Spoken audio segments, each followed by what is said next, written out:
When you're working with organizations like NASA, the US Marines, and Goldman Sachs, pressure isn't just a concept, it's a daily reality. And today's guest, Bill Benjamin, has spent over 25 years helping high performing teams not just survive under pressure, but actually transform it into their greatest competitive advantage.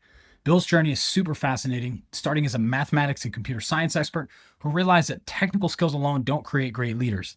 And as a former VP who's led sales, consulting, and marketing teams, he discovered something critical. The most important skill isn't what's on your resume, it's how you show up in those last 8% of conversations that most people avoid. He's now a partner at the Institute for Health and Human Potential and co-author of the New York Times bestseller, Performing Under Pressure, where he's pioneered a neuroscience-based approach to understanding how our brains actually work when the stakes are high. What makes Bill unique isn't that he doesn't just talk about leadership. He's developed frameworks that have helped companies like Intel, Coca-Cola, and Blue Cross of Idaho dramatically reduce turnover and improve team performance. His clients report 35 to 50% reduction in delayed decisions just by understanding how to navigate those high stakes moments. Let's dive into his insights. All right, Bill Benjamin, welcome to the show. For having me. Good to have you on. Why don't you, just for anybody who isn't familiar with you or what you do, share a little bit about you and your company and how you serve people? Right. So I have degrees in mathematics and computer science, which people find interesting that I now talk about culture and emotional intelligence. And my story is that I worked at a computer software company for 14 years, and I was a high performer. Of course, what do organizations do with the high performers? Well, they promote them and make them a manager. The problem was I wasn't a very good manager. People didn't like really working for me. I didn't create a great culture on my team. And I was fortunate enough to get exposed to this work that I now do, that my company now does. And it really made a big difference for me, both in terms of leadership, but also in my personal life. And so, I spent the next 4 or 5 years, doing the training, the assessments, the coaching, everything, and then eventually decided that this is what I want to do for a living. So now I work with the Institute for Health. I'm a partner at the Institute for Health and Human Potential, and we are a research and learning institute that helps organizations do hard things, helps organizations build high-performing cultures. I love that. And I'm glad you brought it up because I definitely wanted to ask you, how in the world does a computer science mathematics person end up having conversations around emotional intelligence and, going from something so tangible and measurable to something that's much less? Well, I'm really fortunate. So my business partner, JP, who founded our company, he and I went to high school together. Very cool. And so, back when I was working in the computer software company and I was struggling, I was telling him about all these other idiot people that I was working with. And he started explaining some of the brain science around emotional intelligence, around leadership, some of the research. And I thought, oh, actually, I think that's something I'm struggling with. Hmm. And so he really opened up to the idea that some of this was me, or most of it was me, and that's just when he was developing the training and the coaching, and I dug in, and it really helped me. It really made a big difference for me. So I was really fortunate to get exposed to this work many years ago. Now, do you feel like your background in the computer science and mathematics has been helpful in some way, or was it something that you just kind of left behind and had to learn a whole new school skill set for the emotional intelligence stuff? Well, no, it has been helpful because I mean we really do take a research and brain science based approach to what people can sometimes think are soft skills, like Hmm. emotional intelligence, like leadership and culture. And so having a more analytical mind, I think has helped me connect with a lot of people who are similar and initially think, oh, emotional intelligence or culture, that's all soft and squishy stuff. But I think when I share the research, when I share the brain science, and then give practical examples, and then give real, like, hey, here's how you actually do this, here's the impact it actually has, I think that really helps people. Yeah. No, that makes a lot of sense. And you mentioned earlier on helping organizations do hard things. Do you find that do these organizations know they're doing hard things? Obviously, you've worked with the Marines and NASA, and I'm sure they recognize, like, we're solving big problems here. But I think I also saw like a Goldman Sachs and an Intel and some of these other large organizations. Like, are they thinking in that way? They're like, we're trying to solve this big problem, or how has that been for you? Every company is trying to execute their strategy. Every company is trying to achieve goals. And the organizations we work with, they get it. They have a senior leader or a senior leadership team who get that, you execute strategy through people. Hmm. And you need to have a high performing culture. And one of the things, from our research, we did a research study of 72,000 people, and discovered there's two key pillars to a high performing culture. One is connection. That's, people feel valued, there's trust, they have a voice, they feel cared about. And when most people do culture and values type work, that's what they focus on, and that's important. I mean, we need engagement, right? Yeah. But they often forget the second pillar, which is courage, the ability to skillfully do difficult things, name an inconvenient truth, make a decision not everyone's going to be happy with, give somebody difficult feedback, hold somebody accountable. So, on most of our clients have what we call a family culture. Hmm. So it's high in connection, but it's low in courage. Yeah. So people aren't doing the difficult things, they're not doing the hard things. And so, in order to be high performing, and by the way, this is all covered in our Harvard Business Review article called The Secret to High Performing Teams, is you need people doing difficult things, what we call the last 8%. Got you. So I'm glad you brought that up because that was another one of my questions. So the last 8%, that refers to that 8% of tasks or things or that people just kind of avoid. Is that where that comes from? Yeah, absolutely. And the origin story of that is we were coaching two executives at a large company 8 or 10 years ago who weren't getting along, like that ever happens. And they were coached to have a conversation with each other about how they were impacting each other. So they go and they have the conversation. They come back from the conversation. They're talking to their individual coaches, and the coaches ask, "How did it go?" And they say, "Oh, went fine." Well, the coaches know better, as many of your listeners who Right. coach would know. So the coaches push and say, "Yeah, but did you say everything we agreed you would say?" And they both essentially said, "I got 85, 90, 95% of the way there. I got into the tough part of the conversation. The other person started reacting, and I held back. I didn't really Mm, step in and say that last 5 or 10%, the part that really needed to be said." yep. So we took that concept and we did a different study on 34,000 people, and determined that on average it's 7.56%, which we rounded up to 8. Hmm. 8% people feel they leave unsaid in a difficult conversation. It's the part that's either not said or sugar coated. And then as we workshopped it, people said, "Well, actually, isn't just tough conversations. There's also tough decisions. Right. There's the easy ones when everyone's agreeing and I'm not taking a risk. But then there's the Hmm. ones where someone's going to be unhappy, or I'm trying something that I might fail at. There's uncertainty. And what we know is high performance and innovation requires risk taking. Yep. And so the last 8% is critical to both performance and innovation, because you need people doing the hard things. So I have a selfish question. I'm curious. It sounds like the what you're talking about here would kind of apply to pretty much any relationship. But I guess my question is like, is a lot of what you're talking, would you think that this would be true in like a family organization or a social organization, like any relationships? Do you feel like these dynamics are at play there as well? This dynamic applies as long as there's one or more people, right? This Right. this concept, right? Yeah. And the great thing about the work is we don't just have last 8% moments at work.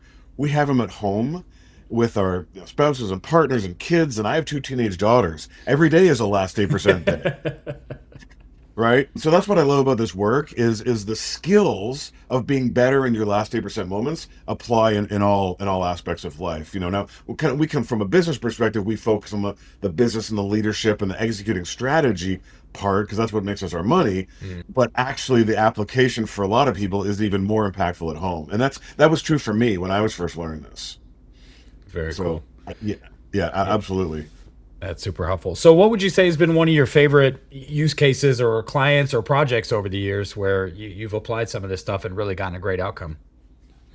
I mean, one of our actually relatively early clients for the culture work, we started doing individual leader development, 25, 28 years ago. But Yeah. we got into this broader culture. And by the way, I'm gonna come to your question, but I want to share something that I think would be really interesting to your listeners, is that we were doing individual leader development, and the reason we broadened into culture is because in order in a business for someone to kind of show up and perform a specific behavior with a specific attitude, there's two things required. There's two elements, and it's 50%, it's 50-50. The first 50% is their own internal skills, capabilities, and attitudes, kind of what we were doing with the individual leader training. Right. But the other 50% is the environment they're in. So, for example, if you want to create an environment where people speak up, but senior leaders are shooting their ideas down, they're going to be Right. way less likely to speak up. So, in order to really be high performing, you have to do both. You have to build individual capabilities, but you have to create an environment, the culture that supports those people, showing up at their best. So, one of our early clients was Blue Cross of Idaho. And we recognized, and they recognized fairly early on, by the way, we have an assessment. We were able to assess that, in fact, they did have a family culture. It was, they called it Blue Nice. In fact, many Hmm. of the Blue Cross Blue Shields will tell you they're Blue Nice. And it comes from a good place. These are people who care about what the work they do and the way they help their members. But it also meant that sometimes those tough conversations weren't happening. Those inconvenient truths weren't getting named. And I mean, everyone knows what happens when inconvenient truths don't get named. Then the issue doesn't get dealt with. But not only Right. that, but then the meeting, then you have to have the meeting after the meeting to talk about what was said in the meeting. It's just so ineffective. So we did our culture system work with us, which starts with an assessment, starts with senior teamwork. Their CEO Paul Zerlo was absolutely bought in, and that's one of the keys to this work that we do. Whoever the senior leader is, whether it's a CIO or the CEO or the chief legal officer, they have to be bought in. Then we work with a senior team, and then we have a process to cascade it down throughout the organization. And so they brought this work to thousands of people, and through this process we were really able to impact their culture. Paul says in one of the videos where we interviewed him that it saved them, probably saved at least over $10 million just in retention, Oh, wow. just in engagement. Never mind the improved innovation. We also, because we do a time one assessment, we're also able to do a time two assessment, and we saw really significant increases in scores like we have a feedback rich culture. It's safe to take a risk on this team. Right. People are willing to hold each other accountable. Like all those scores went way up, and so they now have a higher performing culture. So yeah, that was a great client that we did, I think, really good work with. And they did, I mean, they did most of the work. Obviously, we just helped them. Right. Yeah, that's very cool. So you guys have been around for a while and longer than a lot of businesses. I mean, there's I'm sure coaches come and go pretty much as quickly as you can identify them. So how have you grown the company over the years? What's been the main source of customers? Do they find you? Do you find them? Our main source of customers is the keynote speaking. So my business partner JP and I, we're Mhm. both keynote speakers. So we work through a speaker bureau, and they book us. But even then, I mean, whether you're a coach or a keynote speaker or an author, you have to stay relevant. Right. And I think one thing that we're especially good at, and this is really JP, he's our thought leader. He and I both, because we're working with clients all the time, we're hearing what's going on for them. We're hearing the challenges, AI, for example. Y- And I think we've done a really great job at adjusting to the market, doing research to help clients understand, because sometimes they don't even understand the challenges they have. Right. And so I think, to be able to do this for 28 years, you can't just be doing the same thing today you did 28 years ago. Right. You've got to adjust and pivot based on kind of the market, and again, for us, doing the research that backs it up is critical for us. Yeah, that's very cool. And I'm glad you brought it up. I'm very curious. So how has AI affected your business or affected your clients' businesses? I mean, it certainly helped us in terms of just being more efficient, doing market research, doing client research, product development. So we use it on Right. a regular basis internally. The bigger impact on us, though, has been the clients who've come to us because they are struggling with the change, with the uncertainty, Mhm. with resistance, with trying to. In fact, I did a webinar about creating a culture that supports AI. So we are not AI experts ourselves. We're not going to tell you how to build your large language models, Right. but we're going to tell you how to create a culture where people are more open to adopting it, where people are willing to accept the uncertainty. A great example is we did a little work with Mercy Health, and they wanted to use AI to help transcribe notes that our nurses were doing, so that Mhm. then those notes could get passed on to the when someone gets out of ER and they go to one area, they go to psychiatry, they go to optom, or whatever they go to, that those notes get transferred accurately, Yep. and they make sure the notes get done. So when they first, looked at doing this, there was a lot of resistance. Hmm. Of course, the nurses were like, "Oh, they're trying to replace us. This isn't going to work very well. AI doesn't understand what we do." Yada yada. Right. And so what they did is they actually they had a focus group where they actually sat down with the nurses, explain, the reason behind what they were doing, and then address their challenges, their concerns. And once the nurses understood this and started to see it in action, they realized it actually frees them up to Right. do more of the part of the job they love, right? The Yeah. patient care. They also admitted sometimes they forget to transfer the notes. Hmm. Sometimes they miss things, and so they also understood that it actually would improve quality of patient care. And Yeah. so then, of course, what happens is then they want it used a lot of other places. They're like, why can't we use it here? Why can't we use it there? All of a Right. sudden, Yeah. they're the champion. So it's that mindset of, how do you approach creating psychological safety Right. for the people who are going to be impacted and adopt AI. It's And an so that's interesting. so Yeah, I hadn't thought about that as a use case. That I would have expected the nurses to be the last people to think like they're going to replace us. Like, how are you gonna?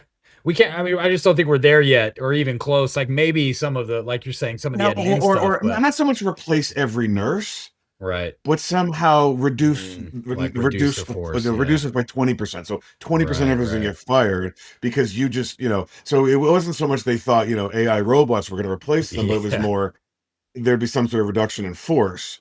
And that was never the intention of, what Mercy was trying to accomplish. It was always about freeing up nurse time and being more accurate. Because, by the way, we've all had an experience where you go to a hospital and you go to some other doctor and it's like they're looking at you like they know nothing about you. Like, right, didn't you see what the other all the stuff I exactly. told the other? Yeah, So I mean, it's definitely a felt need that a lot of people have. But anyway, I thought that was a great example of yeah, understanding the importance, because we like to say all change is personal, hmm, whether it's AI or any other change. Companies focus on the processes and the systems and the communication. They forget the people aspect of it. And human brains are wired to resist change. Human brains don't like change and uncertainty. And so if you right. don't address that, you're going to hit that resistance. Yeah, yeah. Yeah, it's such a good point, but I agree with what you're saying. I mean, if from my perspective, the benefit for anybody we've worked with is exactly that. It's like there is a percentage of the stuff that your organization is doing that doesn't really need a sentient being doing it. And if we can automate and delegate all that stuff, now you've got so much more brain capacity to tackle bigger problems, to work on it Yeah. at a higher level. And then the morale stuff of just like, my day's more exciting and challenging, and I'm not just dragging and dropping from Google Sheets, and so but that's, I hadn't thought, I love that change is personal. I'm going to steal that for sure. You're going to All see me change is quote it on the personal. Yeah. internet. That's Yeah. that makes, I can, that gives a different context to sort of the resistance to AI, right? Where people maybe don't understand it. The default's fear and uncertainty. And Yeah, that's actually yeah, that's actually sometimes the keynote topic when we're going to speak. That's the right. topic, is all change is personal, because it helps people Yeah, understand we're going to talk about change, but we're going to talk about it from the personal emotional aspect. right. Um, because Yeah, ironically, change, because the human brain doesn't like change and it resists, that actually creates a last 8% moment. So the whole last 8% concept really fits in with change. Um, right. and the other thing I want to share with your listeners is, for those that might be thinking, well, but I don't really avoid that much. Avoidance is an issue for me. In our research, 68% of people, so two-thirds, that is their predictable default behavior when faced with a tough conversation, somebody reacting, a difficult decision. Their natural default is to avoid. But Yeah, what about the other 32%? Well, I fall into that category sometimes. I'm in that tough conversation. The other person's reacting. Rather than avoiding, I'm stepping in, but I'm coming on too strong, and now I'm making a right. mess. Yeah, So we talk about people either being avoiders or make a messers. And the goal is to find that middle ground where yeah, you push through that discomfort, that last 8% moment that uncertainty creates, and you step in, but you do it skillfully without making a mess. And so that's really at the core of what we're teaching, is giving people, insights about their brain, strategies to be their best in those last 8% moments, in those hard moments. And the reason we focus on those hard moments is because of the cortisol effect. The reason hmm, those moments are more important is because when there's a last 8% moment, there's tension, there's pressure, there's uncertainty, there's conflict, cortisol gets released, which causes memories to sear in. So people remember how you showed up in that last 8% moment. They don't remember what you're doing in the 92% of moments when everyone's getting right. along and the deadlines are being met. They remember those tough moments. So those moments, that establishes your reputation. That's how Yeah, cultures get established, because that's what people, that's what norms behavior. And so these last 8% moments are especially critical. That's why you can do something right 9 times out of 10, but that one time Right. you screwed up, that's what she remembers. I mean, that's what they remember. Oh, that's so true. That's such great context, man. Yeah. I'm gonna have to go back through this and take some notes. So you mentioned internally at your organization that you're using AI for some things. What does that look like? I mean, are you guys just sort of individually using it for different tasks, or how have you integrated it? Yeah, I mean, we have, different parts of the organization. So in sales, it's used to do customer research, Right. before you go out and meet with a client, or, you can, and AI is great at, like, looking at stuff you wouldn't think to look at, like, Right. some post they did on LinkedIn that displays some challenge they're having, or something, personal to them. We certainly use it in our product development and our research area. It really helps, aggregate data, which we then present back to clients. By the way, one of the things we do before our keynotes is we have a culture survey, very short culture survey that we do. And, sometimes we're doing keynotes for 500 people. So we'll get, whatever, 300 responses. Right. That's fine for the quantitative data, right? It can sum, but the qualitative data, we'll have 300 comments. Well, we can ask AI to go through those comments and summarize the main themes, which we Yeah. can then present back to the client. So there's lots of amazing things, that AI does. Very cool. Writing communications, important communications. We don't let AI write our newsletters, but Right. it kind of like gives us ideas. What are some of the latest trends? Here's something worth thinking about. What else? What research have other people done around a particular topic? So, because we do our own research, but we also like to refer to others' research, because there's Yeah. lots of people who do really amazing research. So AI is great at identifying other research papers, other stuff that you could spend days searching for and you wouldn't find. Yeah. That's another area. And how did all that happen? I mean, do you have, obviously we've talked about change, so do you have somebody who's sort of tasked with change and innovation, or have you guys just kind of pulled from everybody using it individually and decided that, these are some of our best practices? I mean, we're like any organization. We recognized, a couple of years ago that if we wanted to, Yeah. stay up with things and be efficient, we would, as an organization, need to leverage AI. And then a couple people bubble to the top as Right. just being naturally inclined, being the leaders and the champions of it. And so we started giving them, more projects, and they love it, things to do with them, and then they kind of help coach others. And so yes, we've had a couple people who've kind of bubbled up as, wow, they love this stuff, they're really good at it. But everyone is expected to, look at how they can be using it in their own roles. Yeah. And again, like any organization, we had some resistance. I might even been one of Yeah. those early on. I'm like, Right. I don't need AI. What's it going to do for me? And so I had to be open, and I'm a little older. I'm a Gen Xer, right? So I had to be more open to how it could help me and how I could use it. Yeah, yeah, that's very cool. So we're getting close to wrapping up 2025. So I'm curious for 2026, are there goals you guys have set? Is there a specific goal or a mini goal? How are you optimizing for success next year? And I mean, the big thing for us is we're writing our next book. Oh, very We cool. wrote a book 10 years ago called Performing Under Pressure. That was a New York Mhm. Times bestseller. It's taken us 10 years to collect research, to collect stories, to build the concept of the last 8%. We've now workshopped it with clients, done fairly big culture change systems. And so that we actually just agreed, with a publisher. So we've got a publisher who's going to be publishing the book. And, now we got to finish the manuscript number one. Yeah. um, but as you probably know, and maybe not all our listeners know, even once you submit the manuscript, it's still a year before they actually publish the book. Before there's literally, and they have a lot to do. They have to edit it. They have to do the layout. They have to do the cover art. Then they need to get it on Amazon, and so they do a lot of things to sell it to Barnes and Noble, and yada yada yada. Right. So it's actually a year. So in that year is when we start doing some of the build up Mhm. to a book launch. So that's kind of, in addition to continuing doing what we're doing, the keynote speaking, the doing the culture systems with clients, a big focus for us is gearing up for a book launch. And what does that look like for you guys? I mean, obviously, I would thought you could, ramp up the keynotes maybe and be a little more visible there. Like, what other things would you focus on to promote the book? Yeah, I mean, a couple things. One is yes, the keynote speaking. We're fortunate we have a skill at that, and so yeah, we're going to be identifying some kind of target events. Fortunately, we get paid to do most of our keynotes, but there may be Right. some that make sense for us to do it at lower fees, or because getting in front of the right audience in the keynotes. Podcasts like this one right here. Yeah, yeah. So getting the word out on podcasts.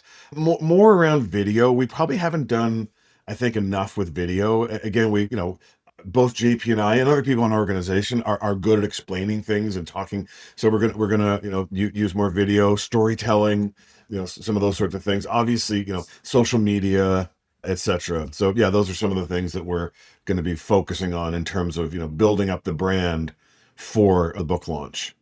Very cool. And a lot of those The things other, are those. one other Sorry, thing go is, ahead. we haven't done as well at, we're going to do more of is case studies. Oh, So, okay. we have a case study in Blue Cross of Idaho, Jazz Pharmaceutical, Allstate, a few others, but we have a lot of clients that have, done really amazing work with us, and we've just been busy doing other things. So we're also going to do some more case studies. Because, and people want to see proof points. People want to see, hey, Right. someone like me with a similar challenge, maybe even in a similar industry, struggled with the same thing. And wow, the work IHHP did and Bill and JP and their company really helped us. And so I think those case studies are really important. By the way, also a second HBR article. The HBR, ours was the third most read article the month that it launched. The other two were AI. So, that's hard to beat right now. So in Right. our mind, we were top for, our topic. Yeah. And so they really loved it. And so, we've discussed with them about having a second HBR article next year as well. Yeah, I think the case studies are great too, especially when you start talking about marketing, because a lot of people, they discover you, let's say YouTube or LinkedIn or wherever they find your content. It can sometimes be too big of an ask to say, book a call if you want to talk about our, it's like people maybe aren't ready. They're not quite sure. Can you help enough? Uh, But then they get a, 10, 15, 20 page case study, and then they get the time to build that trust, to get to know you yeah. guys. And then it's a much easier ask. So that content does really well on social media. Absolutely. Yeah, that and obviously the Harvard Business Review article as well Right. Right. lends a lot of credibility. So yeah, that's some of the stuff we're working on. Very cool. So on the flip side of where you guys are focused for 2026, what challenges or struggles or obstacles are you guys looking at right now? I mean, is there anything that's frustrating you in the business? It's the economy, right? It's Yeah. even though I could argue that our work is mission critical to an organization's success. Right. When there's a downturn, training, culture work, business coaches, right? Keynotes, all of that, clients start to cut back. And so we Mhm. had, we saw some of that, kind of earlier in mid-year this year. Fortunately, we're seeing some reinvestment, but that's always a headwind. All the uncertainty with tariffs. Yeah. We have one client who's an automotive manufacturer. They make automotive parts, and they have parts that have other parts from 20 different countries. Right. So the complexity of how do we charge? What is this even costing us? So Mhm. it's also just created a lot of uncertainty and chaos. And so just yeah, the economy and everything, all the uncertainty. I mean, ironically, one of our keynote topics is about leading through uncertainty. But there's a bit of a chicken and egg there, right? If there's too much Yeah. uncertainty, then people don't feel like they can invest in things like helping them deal with uncertainty. It actually reminds me, there's an old article or a cartoon where there's a like in the olden days, there's these two sides are fighting each other with bow and arrows, and Mhm. somebody says, "Hey, General, there's a salesperson here to see you." It's like, I don't have time to see a salesperson, and you see the salesperson in the back with a machine gun. Sometimes I feel That's like that's us. We yeah. have the machine gun, but everybody's too busy with their bow and fighting their war with the bow and arrows. Right. Yeah. It's probably Absolutely. the biggest challenge we have is the bow and arrow, the war they're fighting with the bow and arrows. Absolutely. And then so on that same topic in terms of marketing, I mean, do you guys have a predictable way to sort of be able to dial up new people discovering you and feeding the sales team that way, or what does that look like? It really is. I mean, the keynotes have always Yeah. been kind of the primary because you're already in front of the Right. CEO or the senior leaders. We do not sell from the platform, but people Mhm. get something out of it. They can see Right. there's more to it, and they're like, okay, we need more of this. We need to go deeper with this work. We needed to bring it to more people because out of our 6,000 person organization, only 200 were at that event, Right. And so, that's always been our number one way. The other way is the Harvard Business Review article has, generated a lot of business. And then we get so many referrals. I mean, again, like many of your listeners who are business coaches, right? People who worked with us, 5 years ago, or who just left a job and went to a new job and, had a great experience with us and want to bring us in. So, that's another kind of great way we meet new people. Yeah, and that's always a great testimonial that you're doing things right, that people want to share what you're doing. They want other people to be a part of it. Exactly. That's fantastic. Well, this has been a great conversation, but I really appreciate your time and having you hop on. Where can people connect with you if they want to learn more or get the book or talk about hiring you guys? Yeah, I mean, two places. One is our website, which is ihhp.com, Institute for Health and Human Potential. I'm also pretty active on LinkedIn, Bill Benjamin on LinkedIn. So if you want to, reach out and learn more about our work, would be happy to talk to any of your listeners. Perfect. And I'll make sure that all those links are in the show notes. So anybody who finds the show, it can navigate to you guys pretty quickly.